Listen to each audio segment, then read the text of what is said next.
And so Rolf will have 2 minutes for an introduction, and then we will move on to trustees.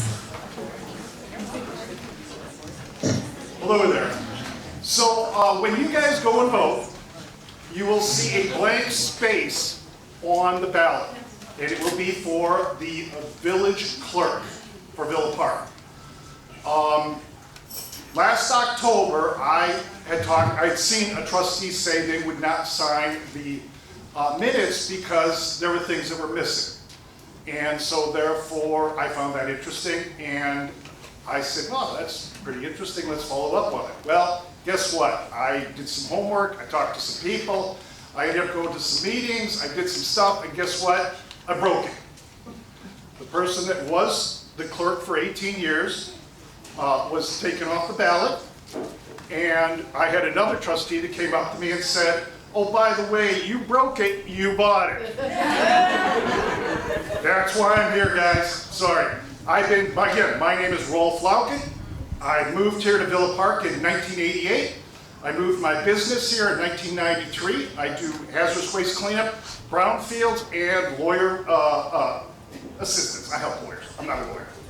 So I basically got roped into this, and I jokingly said to one of the guys, I said, you got me kicking and screaming, but I'm not screaming too hard. So I have offered help. My opinion doesn't count. This is the whole point. Out of everybody here, they've got an opinion on this. I have 5 line items that are written into the ordinances of Villa Park, and that's what I got to do. Nothing more, nothing less. Real straightforward, and I will do that. So please, write in Rolf, R-O-L-F. You don't need to do anything more than that. You don't need to do anything less than that. Real simple. It's a job that needs to get done. And as Hunter S. Thompson said, I'm tanned, rested, and ready to do the job. Okay? Thank you. She has questions for me, and I said, it doesn't really matter. My opinion doesn't matter. My opinion does not matter. Thank you so much. Okay.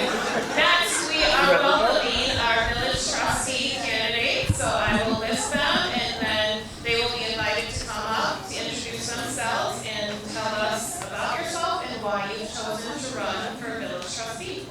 So we have Tina Constantos, John J.P. Hochbaum, Jack Kozar, Steve Del La Rosa, Deepak Kumar, I was told I couldn't say the short name, and Greg Masick. So first we have Steve De La Rosa.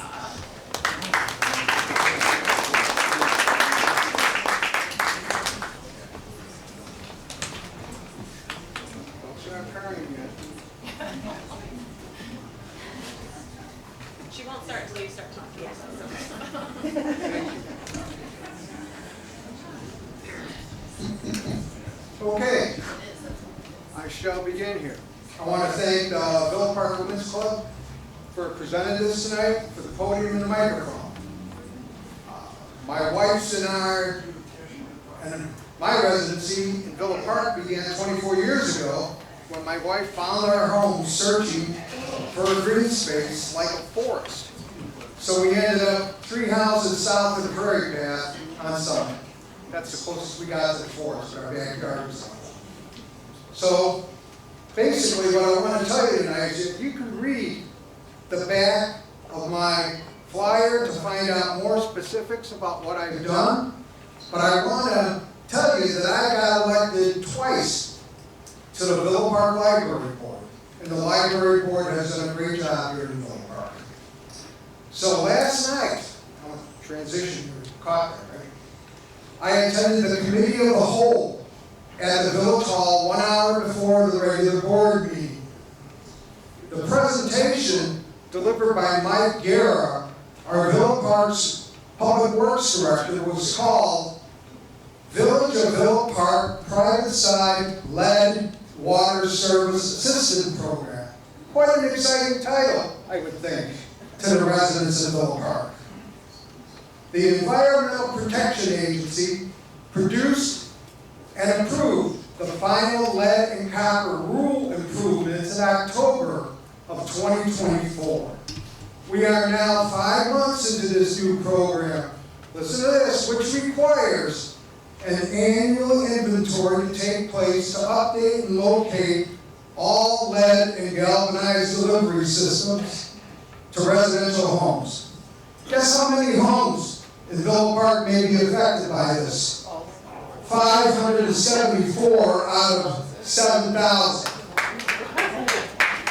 574 homes.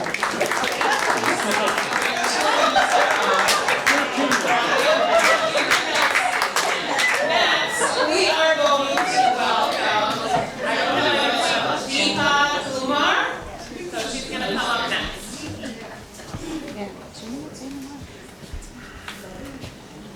So I also would like to thank the Junior Women's Club for the opportunity to connect with Villa Park citizens. For me, Villa Park is home forever. I grew up in Villa Park, the home that I love and respect for its character and its unique attributes. A centralized location, proximity to the prairie path, a community of incredibly diverse neighbors. Villa Park has some of the best schools, kindest religious institutions. We have incredible police and caring fire personnel, and apparently we have a library that won't ban books. Let's not discuss or relegate what Villa Park has in our new community center. Make sure to stop by if you haven't already. We have funky businesses like the Old Globe, but like any old home, there is always something that needs to be fixed in Villa Park. 4 years ago, I was elected into a challenging situation. Management was not focused on the residents. Lufkin was a sorry pile of mud. Permitting was still paper-driven. Village technology, archaic. The strategic plan, rudimentary. And the recreation center was just a pipe dream. Look at all the changes we made with our fellow board members today. But as any current or former board member would tell you, Villa Park is a never-ending bucket of challenges. Maybe it's my Villa Park upbringing, my background as an economics professor, or my motherly instinct, but I love to analyze and solve problems. The more challenging the issue, the more focused I become on finding a solution that will work for Villa Park and its residents. I think my knowledgeable, data-driven, community-focused, caring approach to government has been received by the citizens well, and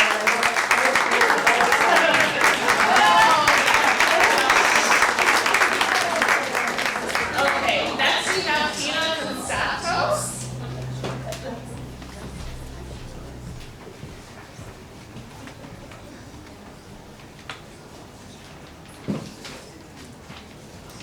Thank you. Thank you. My name is Tina Consatos, and I'm running to serve the residents of Villa Park as a trustee.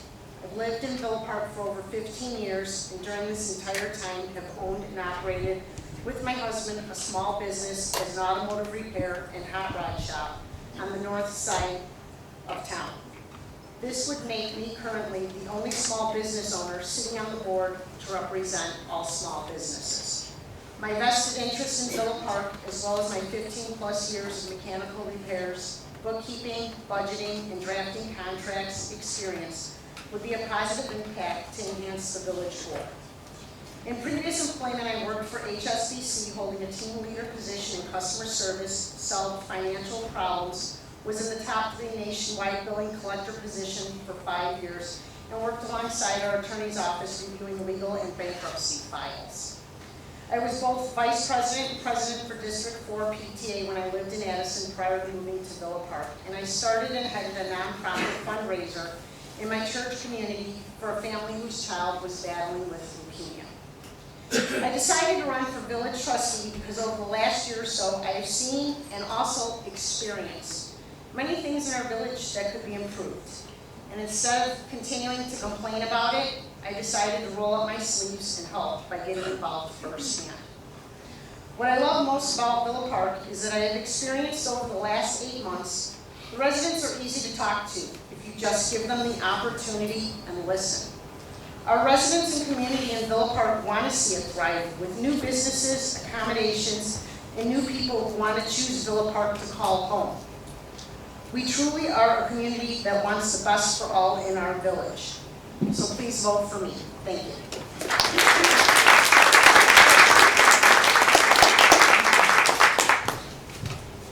All right, next up we have John J.P. Hockbaum.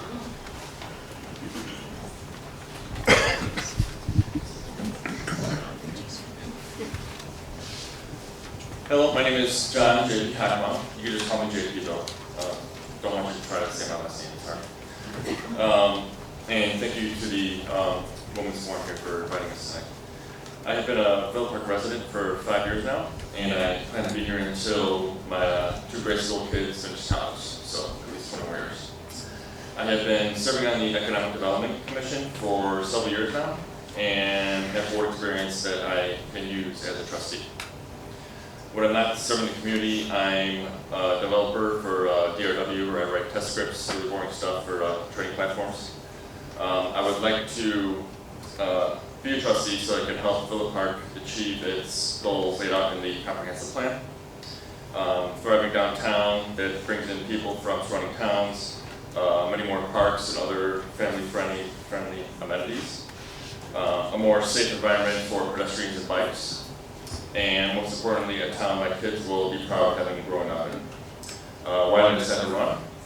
I am heavily invested in using my passion for development projects, and when I was serving on the Economics Commission, I had little ability to do stuff about it. As a trustee, I can use that position to attract funding and businesses to our town. And what I love most about VP, well, when we decided to move here, it was really just being in a central location. So you've got a metro station, you've got the bike path, you've got proximity to Chicago, several highways, and I also just really love all the neighbors and people in this town as well. That's it.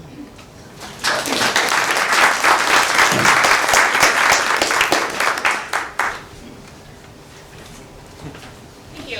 Next we have Greg Basic.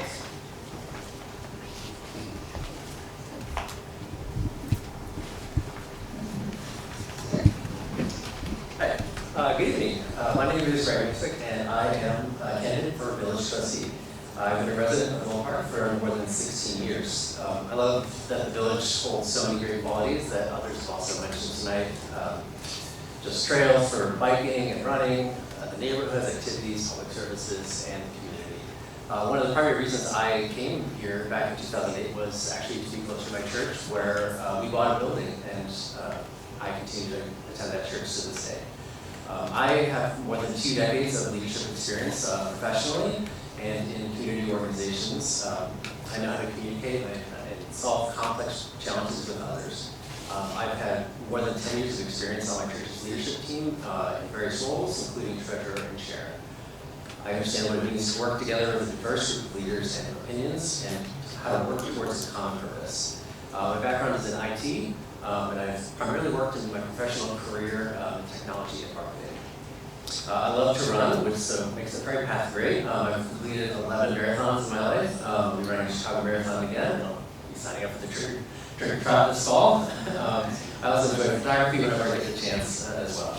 I'm running for village park trustee because a year ago, much like JP was saying, the comprehensive plan became a really interesting project for me, and I wanted to get more involved locally, which is just something that I just didn't want to sit around and not do anything anymore. So yes, I just wanted to find ways to get involved, and instead of just like sitting back at home and just reading things online. It's really easy to focus on the news and the actions of the state and federal governments, but I believe there's a lot more to be done at our community level that directly impacts our daily lives. I want to be part of that work. Thank you very much.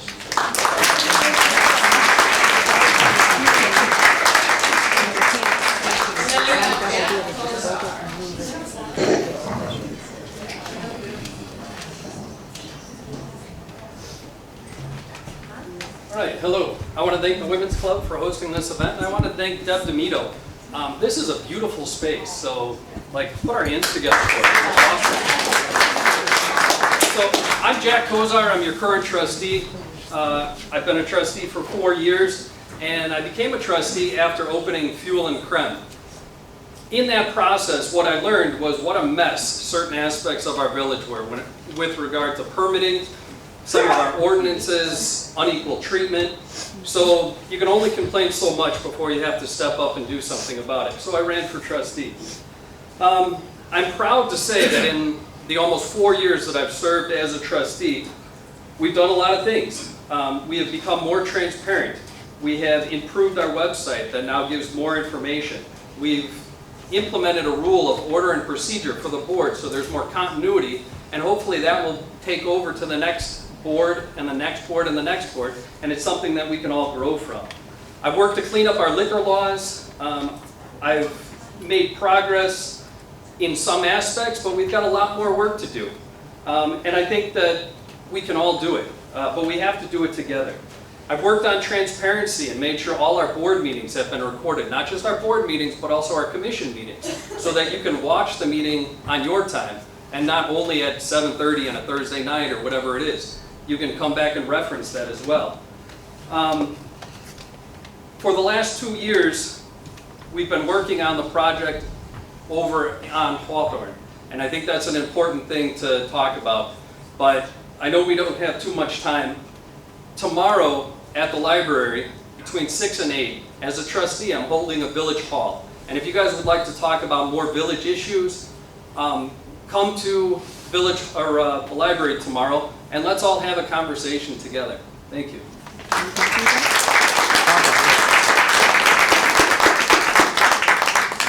Okay, thank you everyone for those introductions. The first question for our trustees tonight: what specific actions can a trustee take to support and attract more small businesses to the village? And first up, we have Jack, so come right back up, Jack.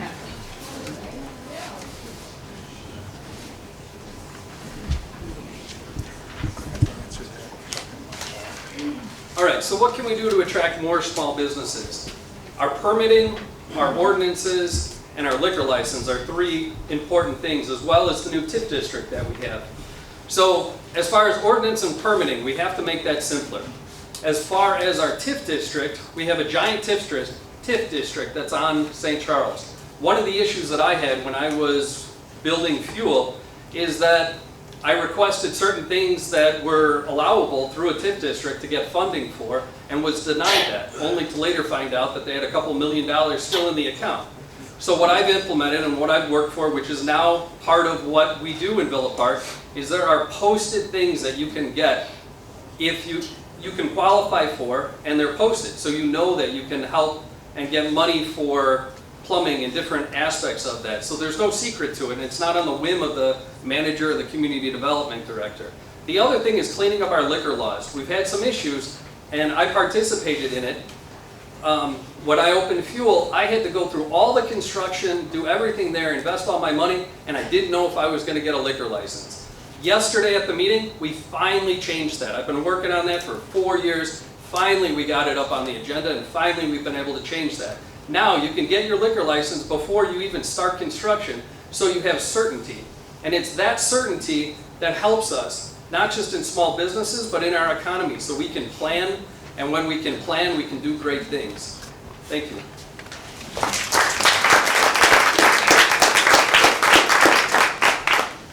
Greg Mason, you are up next. Reverse order. So, I think a lot of things that Jack said, I absolutely support.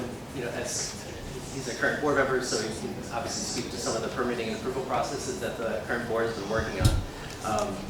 I can't speak to some of the nuances of some of the liquor and board licensing issues that the board has been working through. I definitely support cleaning that process up. I think that is something that I've certainly been hearing a lot about.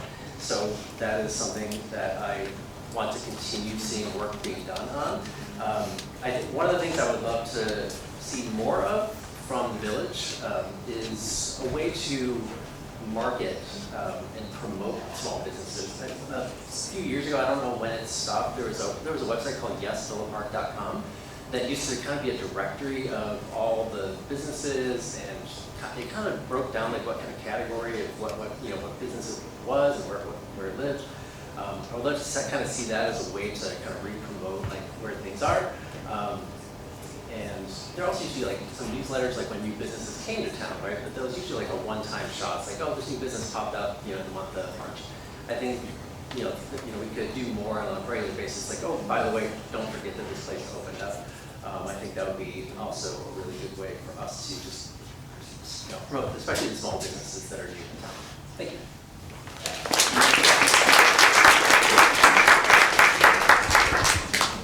Tina Constantos, you're up.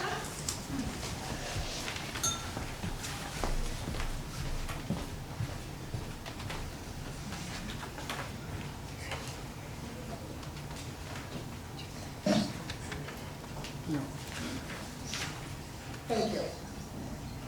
Supporting existing small businesses by simply shopping, eating, and using their services within our community as much as possible, while sharing their products and our experiences on social media and review platforms to help bring continued customers and revenue to their business is what we need to do.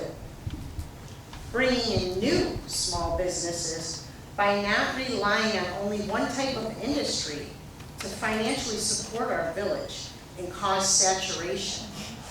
We need to be more welcoming to a wide variety of various industries of businesses and cultures as well. This is what will bring people outside of our town here to spend their money. Providing them with a platform of easy to understand zoning, regulations, codes, permit requirements, and the different types of liquor licenses that are available. Having good communication, transparency, and approval prior to a potential business owner investing in the purchase or leasing of a location, construction or remodeling, and starting or expanding their existing business. Many people who want to start small businesses already have the idea in the drive. They just need proper tools and guidance from the village they choose to start their business in. Thank you.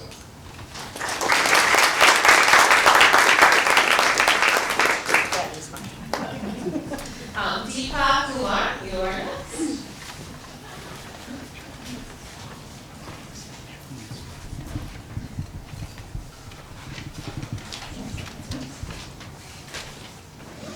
Bringing in small businesses is a multi-step approach, especially in the current turbulent economy. However, Villa Park has some advantages over other neighbors. Rents in Villa Park are still lower than neighboring communities. We have an abundance of empty commercial properties on the thoroughfares. We have proactive staff that is willing to meet with business owners and run them through the steps of setting up a new business. We have extended the TIF district on St. Charles to almost all of St. Charles, and with the union coming into play, we should see an accruement of TIF funds that businesses can use to set up their fronts and various TIF-eligible improvements. We have already started to use TIF funds on North Avenue for many businesses, and that's why we see some new businesses over there that we didn't see in the past. But that is not enough. We need to do a better job of reaching out and bringing sustainable businesses to town. Businesses that have longevity and are not just here to make a quick buck and disappear. Researching resident wants, leveraging our diverse community connections, reaching out to national franchises, making better efforts at marketing local enterprises, connecting businesses with state funding opportunities and local funding opportunities, and improving simply pedestrian-friendly areas are going to help our businesses get started. For example, we can even run simple marketing campaigns. We can run a marketing campaign like Villa Park Restaurant Week or Villa Park Spa and Beauty Week. That will encourage businesses to stay in town and stay functional for years to come.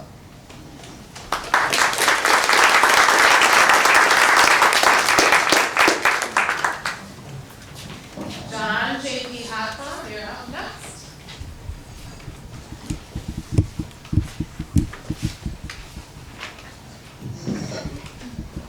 Well, a lot of what I was going to say was covered by Deborah and Jack, so I'm kind of winging it here now. I think a big thing is having more residential traffic for businesses to be attracted to move here. And the comprehensive plan does have a good blueprint for that by having more dense residential areas for that. I also have particular experience. I'm not a business owner now, but I was like 15 years ago when I first moved to Chicago. I owned something called Go Local Chicago, and it was a business where we would try to market towards small businesses that were locally owned to divert money from like franchises into local business. So we could do programs like that. I also got a phone call like 10 minutes before I walked in here. Somebody saw my sign and scanned the QR code and wanted to talk to me about opening a new business. And I was like, wow, what a great time. Because literally like a couple weeks ago, Pete and I were sitting in a meeting where we had somebody from the state of Illinois tell us about programs that they have for grants, tax breaks, and like cheaper loans. And a lot of that is for minorities. And this person I was talking to was Latino, so I got all excited. Like, oh my gosh, you could be the first one that I could talk to about this. So. And then also just make the process from concept of a business to open more seamless. That is it.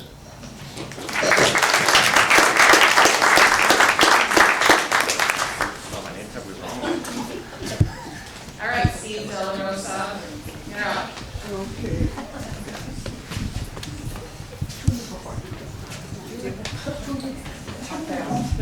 Okay, here we go again.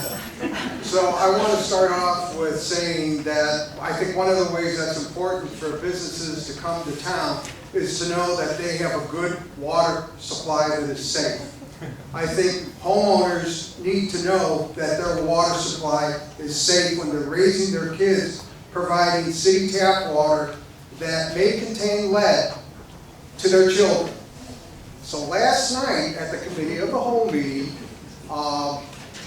I addressed this new fact coming to the village that we're all going to hear more about as the days go on, that basically says that there are 474 residences in Villa Park that may have contaminated drinking water going to their residences. And the Public Works Director came up with 3 options to mitigate this proposal within Villa Park. Each of these options ranged in price from $6,000 to $15,000 for homeowners to fix their lines. But I ask you this, how many of you own a home here in Villa Park? How many of you here are renters? And how many of you are paying a regular water bill every month? Every month you're paying money to a water department that basically is supposed to segregate money for capital improvements. I don't believe that because Villa Park is selling water that may be contaminated to residential homes, that the homeowners should be burdened with fixing that. We have the money in the capital fund, hopefully, to be able to pay for these changes. And that will help to bring new businesses into town. And last night, none of the trustees made any comment for this new information that came to the town. Thank you.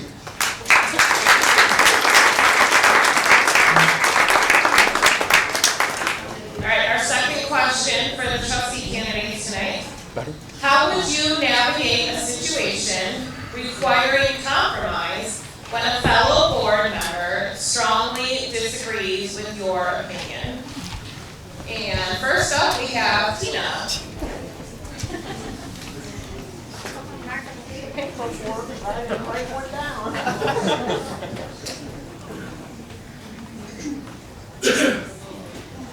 Hi again. I didn't write that answer down, but I do have something to say about it. The normal answer that everybody always wants to hear is, oh, well, we'll just compromise. And sometimes compromising is okay. And sometimes it's just not. I wouldn't compromise if I had several residents telling me that this is the way they feel about something, or this is how they want something done, or this is what they're looking for. We represent the residents. It's not a personal decision. It's not a decision of compromising. It's a decision that comes from within all of you, that is brought to us. So, in certain situations, yes, I'm very open-minded. I would love to hear everybody's opinion, and I will take that into consideration, and there will be compromise. But sometimes when the compromise is at the cost of what the residents are telling me they want, that's when I have to stand up for the residents and say that I'm not going to compromise this time. That's all I have. Thank you.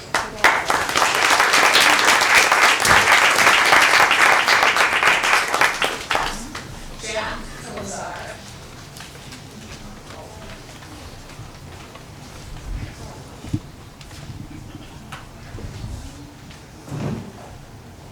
So when we're on the board,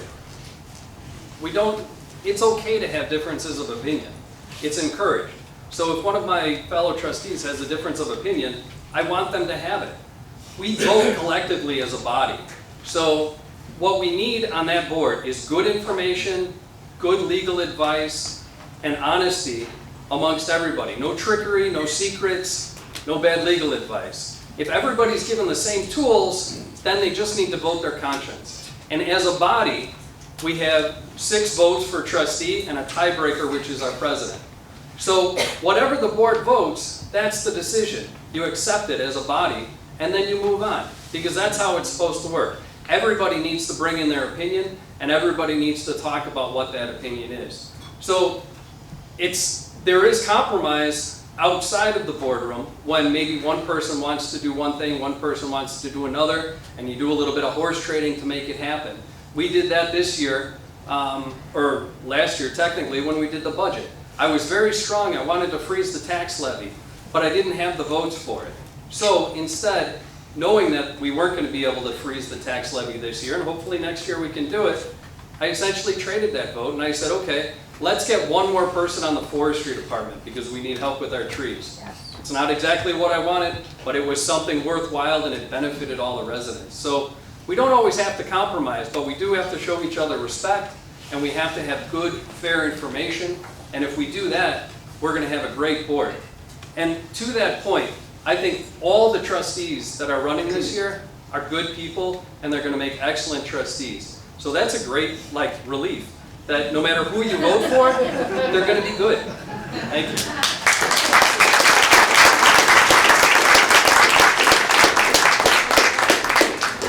John J.P. Hoppa.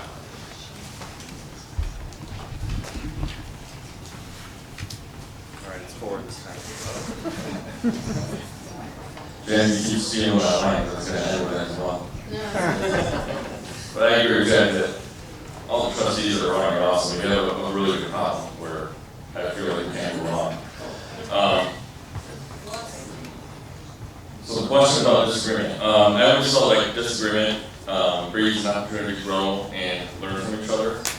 And I do think, in the biggest hot topic of gaming, I think it puts both the board and the business in really both bad spots. And it's mostly because there isn't an ability to compromise. It has to be a similar decision. So I've been talking to other trustees running and current trustees about coming up with a way to make both sides win in this. I don't know what it is right now, but it could be something like that could help businesses relieve some of the finances that they do lose by giving them a gaming machine, something like that. But there are compromises and things like that we could actually do. Okay.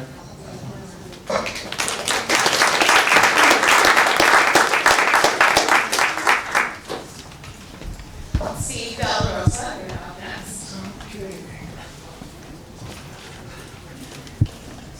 Okay, back again. So compromise. So I have a background in manufacturing and maintenance support for Fortune 500 companies. I work for salad producers, ice cream makers, French fry makers, and dry product purveyors. And it's all been related to food safety. And food safety should be number one in a lot of people's minds when you go to the store, even today. Water safety, come back to this, is a primary concern because without safe water, we do not have a community. We do not have a viable community. And the way that I've learned to build compromise from my manufacturing background is to basically sit and listen to everybody's ideas for how they want to get something done. And then when you finish absorbing all these tangent directions that they've come up with, you break down a path to bring you together. You form a path because of what you've been able to absorb from hearing other rational people's opinions. And you use that to come up with a creative way, hopefully, to address your divergent issues and bring them into one final product that works for everybody, that everybody can vote for. And that's what I hope to do on the board. Because I'm one vote out of 6 to bring a new vision to Villa Park. And I have to be able to work with members of the board to be able to get that done. And you as a community have to participate as well. It's not only on your board. You have to get out there, come to public meetings, participate and join in. Thank you. And don't forget to vote for me. St. Patrick's Day, April 1. Deepak Kumar, you're up next.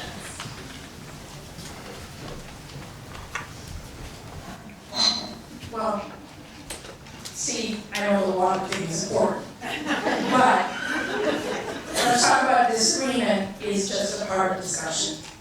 Respecting the point of view of every member on the board is important in making decisions that are best for Villa Park. As a board member, I believe it's important to leave your ego at the door. Walking into every board session, I walk in with an open mind and a willingness to discuss the ramifications of any particular decision. Though it may not seem so to every one of you here today, over the past 4 years, all of us have compromised at one point on one issue or another. When I feel strongly about an issue, I try to research that issue thoroughly, sometimes at the cost of a real good night's sleep. I stay awake for hours. Enumerating the pros and cons of a decision I'm making is what I think is important to making decisions on the board. But it's not just what my decision to make, but the decision of all 6 of the trustees and the tiebreaker who will be our president. Moreover, staff, legal counsel, and the rest of the board are there fostering compromise in difficult situations. We're not doing it alone, so they're there to help us make those good decisions. Oftentimes, management and village staff and sometimes some other trustees will bring up a point of contention that I may have missed. Compromising when you have relevant information and being quick to assess situations are skills that come naturally to me as a statistician, professor, mother, with years of work experience working with a variety of people, businesses, and social organizations.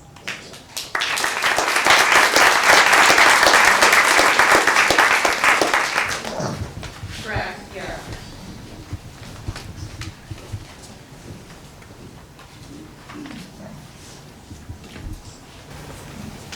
So compromise. Anytime there's disagreement in a meeting, the first thing I like to do is try to recenter the organization and make sure we're understanding each other.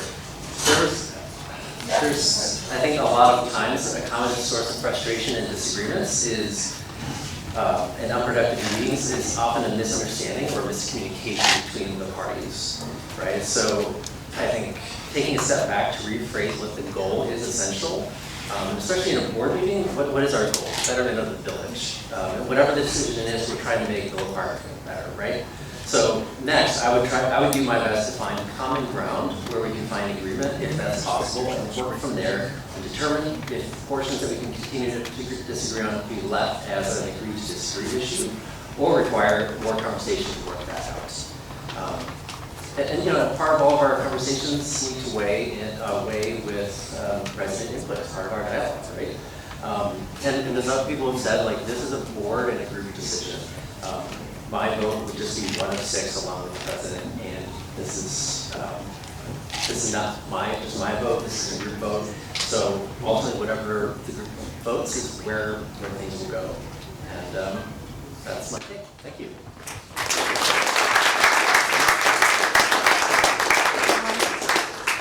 Thank you to the village trustee candidates tonight, and just a reminder to everyone that you can vote for no more than 3 candidates on the ballot.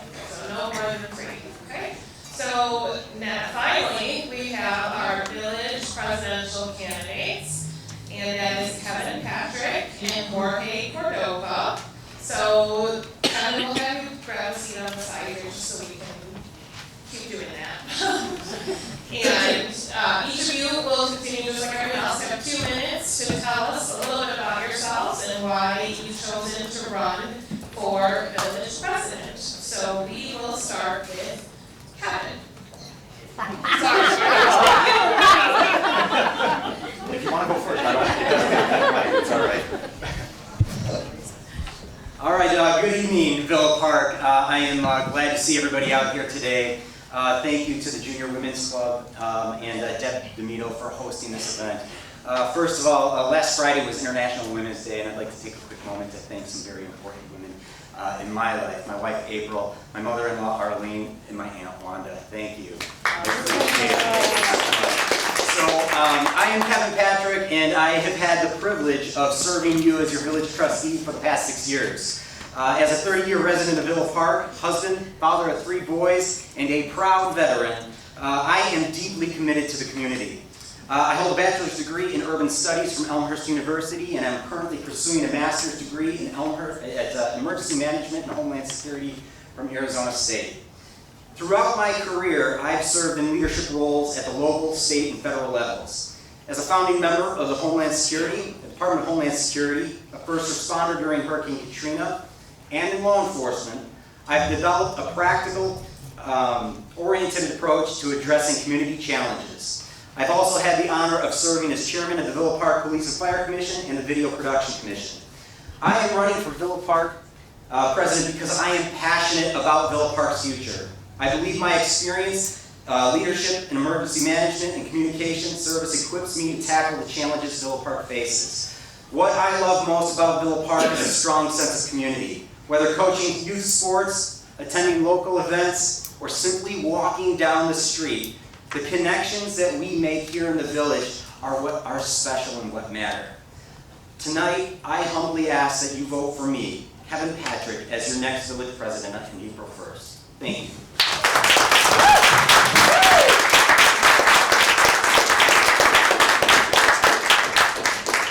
Jorge Cordova. Thank you. Hello everyone, wonderful to see everyone out here. I don't have very many notes, so I'm here to speak to you. And I'm going to stay after here to answer any questions. 2 minutes is a really quick run for this. So to give you a little bit of background, I've been here for about 16 years in Villa Park, 10 years serving, 8 years as Parks and Rec, another 2 as a trustee. I'm also a dad. I got 3 children in District 45. I'm going into 88 next year. I'm freaking out about that. I coach a lot of people in here, your children, as well as coach against you. I also have a husband and a cheerleader. When I'm at these events, may it be band or orchestra, you will hear me yelling and screaming as much as you are with your children, because this is our community. I absolutely love this community. There's nothing more I love about this community than this here, right? We have great schools, we have wonderful parks, we have a wonderful small business community here, just like this. The best thing about Villa Park are the people. The volunteers, just, if I'm not going to, but I can raise a hand and say, how many people have volunteered in the last year, 5 years, 10 years, we'll see hands go up. The organizations that we have in town are some of the strongest ones that we've had. May it be PTA, or Women's Club, or Women's League, I mean, it goes on and on and on. And the biggest reason for me is that I want to run is I do want to be part of this. I want to be more part of this community. Just the growth, the potential that we have, the progress. Again, the community that we have here, this is the best thing about Villa Park. So again, I'm going to stick around after this and answer any questions. I know these 2 minutes go really quick. And I also have a website for people at home, votecorey.com, for a lot more information. Thank you.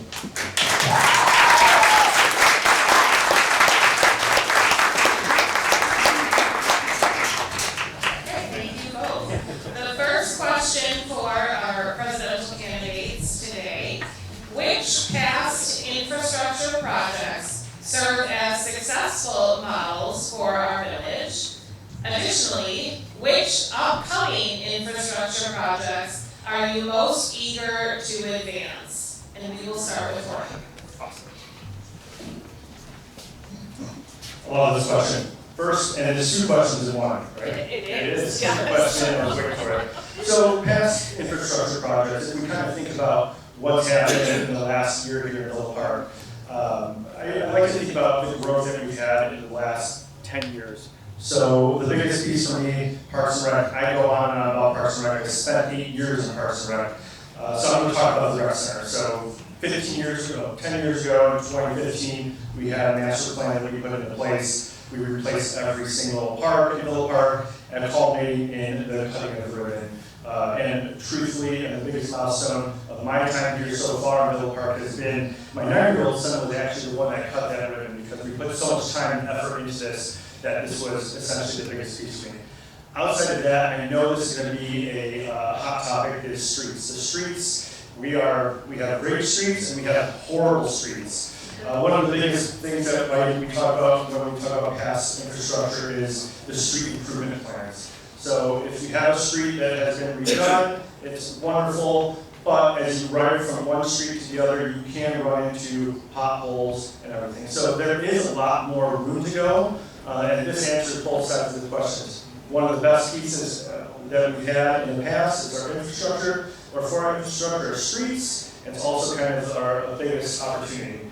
And then for future infrastructure, I do think if you have had a moment to look at the comprehensive plan here, we have the St. Charles corridor. So putting St. Charles on a diet, coming down a little bit to maybe 2 lanes, slow that traffic, which will increase our foot traffic and our walkability, number 1. And then number 2, building that up, redevelopment of St. Charles. And we have multiple corridors, but the biggest one I'm looking forward to is the St. Charles one. Thank you.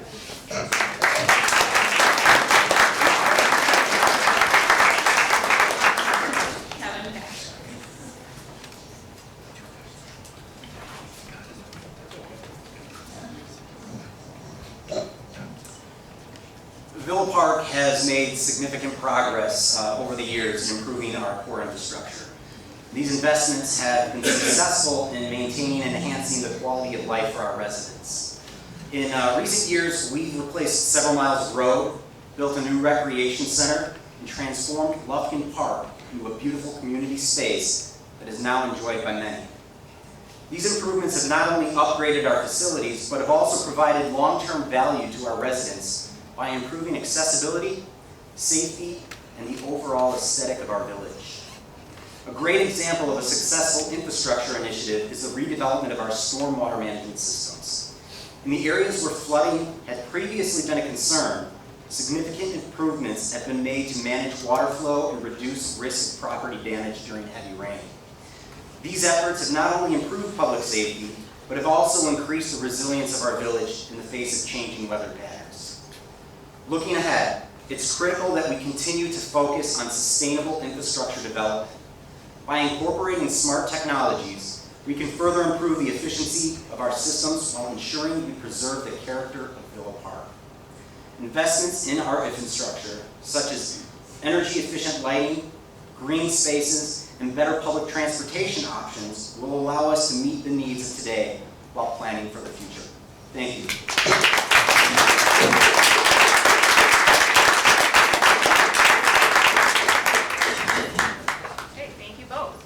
The second question for our presidential candidates. Is this, yeah, this is not working here. You can swap that with that one. Okay. I can talk loudly, but I know that won't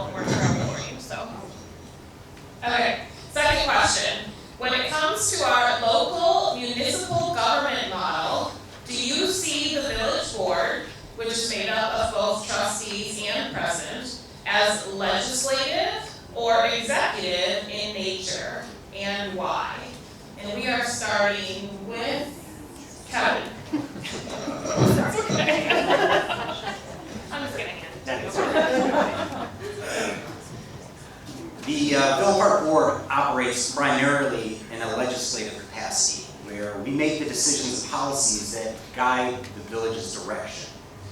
This includes enacting ordinances, approving budgets, and setting priorities that reflect the needs and the values of our community. However, there are also executive elements in our role, particularly when it comes to overseeing the implementation of these decisions and ensuring that policies we pass are carried out effectively. The key to this system is maintaining a balance where the board focuses on creating strong, clear policies that serve the village, while allowing the village manager to handle the day-to-day operations and execution of those policies.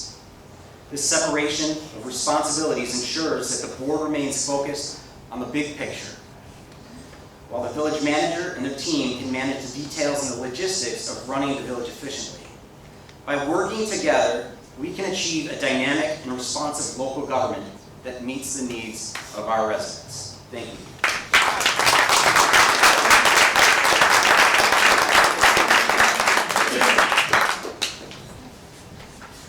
Oh, yeah, sorry about that. I don't know if you have anything. Yeah. So it is. I do agree with Kevin, and we do have some overlap in that. So we are primarily legislative with oversight of village operations. I do want to explain what that looks like and how that sounds a little bit more. So we, in the last year or so, have worked with our team, our admin team here in Villa Park to kind of to build out a RACI, which is essentially a very hierarchy of corporate jargon of literally R meaning responsibility, A accountability, C consultant, and I informed. So it seems as though with the last few years or the last few administrations, we got some new staff in, and that staff has really taken a huge step forward in building out the understanding of what everyone's job is to do. So when we talk about having a legislature, we are here to make rules and ordinances and drive the direction of where the village wants to go. It's up to the staff, having a strong staff, to implement those changes and implement that overall idea of where we need to be. So the biggest thing for us is, yes, we have a wonderful staff that is very knowledgeable in what they do. Everything from the Parks and Rec to Public Works, they are professionals. I do not know how to fix an engine on a broken plow. They do. So what we try to do is let them do their job. So we drive strategy, we drive overall view, but let the people do their job because they're professionals, and that's why we have them here. So yes, we are here to overall be more of a holistic strategy on where we need to go, but it does need to get to the village manager and trickle down into our workers and into our staff to get that done. Thank you.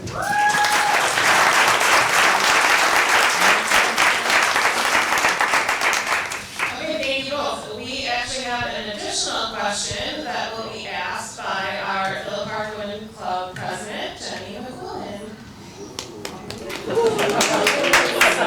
It's not a tough one. It came to me as I was sitting there thinking about how many people we get to vote for. So we're voting for 3 trustees and 1 president.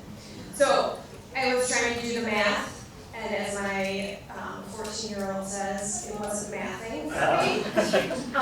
So I know there are 3 trustees that their terms are up in 2025. So those are the 3 seats that we're voting for, right? Our 2 presidential candidates, and here's the question. Your seats are up in 2027. I just looked on the village website. So just because I was interested, and I think a lot of people, I don't understand how that, so how does that work? If you get elected president, you become president, and then the other would remain in their trustee position? Yeah. Who wants to answer? So you are correct. So what ended up happening, so Kevin and I are both midterm on our 4-year term. Whoever wins vacates that seat, they become village president. They now get the opportunity to fill that seat. So you're essentially voting for 2 people at village president. So I'm a trustee now, let's say I win, that seat is vacated, me as a village president gets to pick that. So then that person gets 2 years to finish out my term, and then they can either run again, or there's another election. So very important to just think about the back of your head, the person that you're voting for village president, also gets to pick their replacement. So that's the point. It's the appointment. Can you get from the candidates though?